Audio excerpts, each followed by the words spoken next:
नमस्कार, मी पंजाब डक. आज आहे 15 ऑगस्ट 2026. आजपासून परत एक अंदाज येणार आहे. राज्यात आज कुठं नेमका पाऊस पडणार आहे तर राज्यात आज सांगायचं झालं तर वर्धा जिल्हा, भंडारा जिल्हा, नागपूर जिल्हा, अमरावती, अकोला ह्या परिसरामध्ये आज मात्र जोराचा पाऊस पडणार आहे. म्हणून विदर्भातल्या त्या शेतकऱ्यांना अंदाज लक्षात यायचा. आणि अमरावती, वर्धा, नागपूर, भंडारा, गोंदिया, चंद्रपूर, यवतमाळ, आर्णी, या चंद्रपूर ह्या परिसरामध्ये सांगायचं झालं तर या पूर्व विदर्भामध्ये जवळजवळ मध्ये आता हे 18 तारखेपर्यंत पाऊस चालू राहणार आहे. 22-23 तारखेला ऑगस्टला देखील पाऊस येणार आहे. 27, 28, 29 ऑगस्टला पाऊस पडणार आहे. म्हणजे त्या 5-6 जिल्ह्यात मात्र पाऊस जोराचा असणार आहे. म्हणून पूर्व विदर्भातल्या शेतकऱ्यांनी हा अंदाज लक्षात घ्यायचा. पूर्व विदर्भामध्ये गोंदिया जिल्ह्यामध्ये मुसळधार पाऊस पडणार आहे. हे 8 दिवसामध्ये शेवटच्या आठवड्यात बिन ह्या आता 2-3 दिवसात बी वर्धा जिल्ह्यात बी तशीच परिस्थिती राहील. नागपूर जिल्ह्यात देखील, अमरावतीकडे देखील राहील.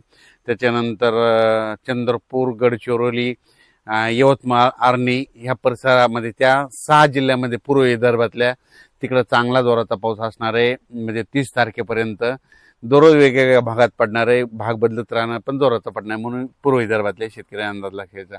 त्याच्यानंतर आज राज्यात काय परिस्थिती राहणार आहे. आज मराठवाड्याचा विचार केल्याच्या नंतर परभणी जिल्हा, लातूर जिल्हा, बीड जिल्हा, धाराशिव जिल्हा, जालना जिल्हा, संभाजीनगर, हिंगोली, नांदेड ह्या मराठवाड्यामध्ये मात्र आज दुपारनंतर वेगवेगळ्या भागात भाग बदलत मात्र आणखीन 18 तारखेपर्यंत असाच विखुरलेल्या स्वरूपाचा पाऊस मराठवाड्यामध्ये पडणार आहे. म्हणून हा अंदाज लक्षायचा.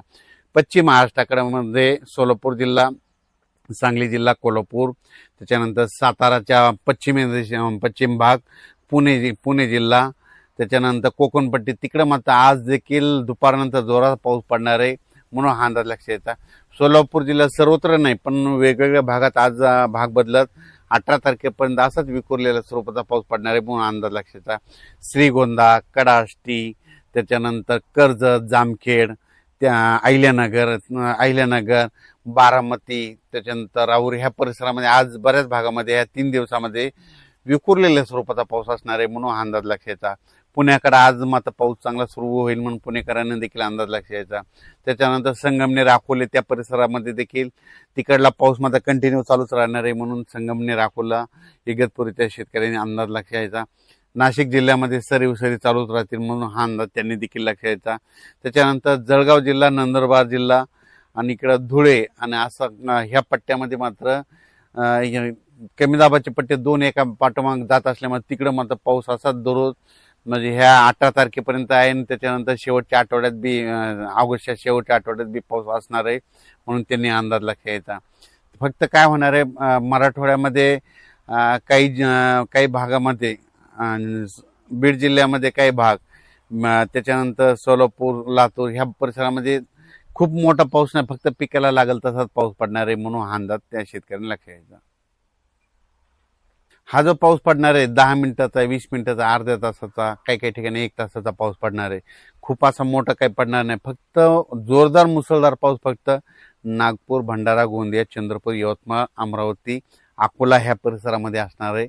आणि तिकडे जास्त पडणार आहे. आपल्या इकडे मात्र पिकाला लागेल तसंच पडणार आहे. त्याच्यानंतर कर्नाटक इकडं जत, मंगसुळी तिकडं देखील पाऊस सुरू होणार आहे. तिकडे देखील ह्या 8 दिवसामध्ये तिकडे देखील कर्नाटकला देखील पाऊस सुरू होईल. म्हणून कर्नाटकच्या शेतकऱ्यांनी अंदाज लक्षायचा. पंढरपूर, सांगोला, आटपाडी तिकडे देखील सरी चालू राहतील. कोल्हापूरला जोरदार पाऊस सुरू राहील. म्हणून कोल्हापूरकरांनी अंदाज लक्षायचा. साताराच्या पश्चिम भागामध्ये पश्चिम भागाकडे मात्र जास्त पावसाचा जोर असेल. म्हणून ते लक्षायचं. कोकणपट्टीचा मात्र पाऊस मात्र इकडं रत्नागिरीपासून तर पालघरपर्यंत ते मात्र जोराचा पाऊस राहणार आहे. महाबळेश्वर हे सगळीकडं ते मात्र अंदाज त्या शेतकऱ्यांनी लक्षायचा. त्याच्यानंतर अहिल्यानगरमध्ये आज देखील म्हणजे 15, 16, 17 तारखेपर्यंत वेगवेगळ्या भागात विखुरलेल्या स्वरूपात पाऊस आहे. सर्वदूर नाही पडणार. म्हणून अंदाज लक्षात यायचा. संभाजीनगर जिल्ह्यामध्ये सरी चालू राहतील. म्हणून त्यांनी देखील अंदाज लक्षात यायचा. त्याच्यानंतर जळगाव जिल्ह्यामध्ये देखील आज दुपारनंतर आणि रात्रीच्याला देखील असाच विखुरलेला पाऊस असणार आहे. म्हणून अंदाज लक्षात यायचा. पण रावेर म्हणजे मध्य प्रदेशच्या लगत रावेर त्या परिसरामध्ये जोरदार पाऊस पडणार आहे. म्हणून त्यांनी हा अंदाज लक्षात यायचा. त्याच्यानंतर इकडं बुलढाणा जिल्हा, मेकर, खामगाव, नांदुरा, मलकापूर ह्या परिसरामध्ये देखील ह्या 3-4 दिवसामध्ये पाऊस आहे. त्याच्यानंतर ऑगस्टच्या शेवटच्या आठवड्यात देखील पाऊस आहे म्हणून हे लक्षात येतं. लोणारकडे देखील आज पाऊस पडेल. इकडं मंठा या परिसरात देखील आज पाऊस पडणार आहे म्हणून तेरणी देखील अंदाज लक्षात येतो. इकडे जालना जिल्ह्यात देखील पाऊस असणार आहे, पण सर्व दूर नाही, भाग बदलतच पडणार आहे म्हणून अंदाज लक्षात यायचा. बीड जिल्ह्यात बी ठराविक भागातच पाऊस पडणार आहे म्हणून अंदाज लक्षात यायचा. आणि विशेष म्हणजे हे जे पाऊस पडेल हे सोयाबीनसाठी पिकासाठी चांगलं आहे, कारण की फुलांमधून फुलं सुकल्याच्या नंतर आता शेंगामध्ये रूपांतर होतं आणि शेंगामध्ये जर ह्या पाऊस पडला तर ते शेंगाची चांगली वाढ झपाट्यानं होते. म्हणून हे पाऊस हा शेतकऱ्यासाठी वरदान ठरणारा पाऊस असणार आहे. फक्त या पावसामध्ये सर्व दूर व्याप्ती नाही, विखुरलेल्या स्वरूपाचा जर भाग बदलत असणार आहे म्हणून हा अंदाज सर्व शेतकऱ्यांनी लक्षात आणि आपण आपल्या शेतीच्या कामाचं नियोजन करायचं. चांगला पाऊस मात्र या ऑगस्टमध्ये नाही, फक्त आहे पण फक्त काही जिल्ह्यातच आहे. ते मग ते जिल्ह्यात सांगितलं तुम्हाला, वर्धा जिल्हा, भंडारा जिल्हा, गोंदिया जिल्हा, नागपूर, चंद्रपूर, यवतमाळ, अमरावती, मोर्शी, त्यानंतर अचलपूर, दर्यापूर ह्या परिसरामध्ये काय होणार आहे, मग तिकडं मात्र मुसळधार पाऊस पडणार आहे. फक्त मग ते जवळपास 7-8 जिल्ह्यामध्ये मुसळधार आहे. फक्त इकडं मात्र उर्वरित राज्यातले जे जिल्हे आहेत तिथं मात्र विखुरलेल्या स्वरूपाचा पाऊस पडणार आहे. महाराष्ट्रात सगळीकडे चांगल्या पावसासाठी म्हणजे हे ऑगस्ट शेवट म्हणजे सप्टेंबरमध्येच येणार आहे. सप्टेंबरमध्ये ते मोठा पाऊस असणार आहे. ऑगस्टमध्ये संपूर्ण महाराष्ट्रभर पडणार असा पाऊस नसणार आहे म्हणून हा अंदाज शेतकऱ्यांना लक्षात घ्यायचा. तिथं जे पाऊस आहे ते मात्र रब्बी पेरणीचा आणि खरीप पेरणीचा निवाडा करणार आहे आणि ते पाऊस मात्र धुमाकूळ घालणार आहे. आणि तुम्हाला एक सांगू इच्छितो 13 नोव्हेंबरला मात्र यावर्षी राज्यात थंडी राहणार आहे म्हणून ही थंडीचा देखील 13 नोव्हेंबरचा अंदाज लक्षात यायचा.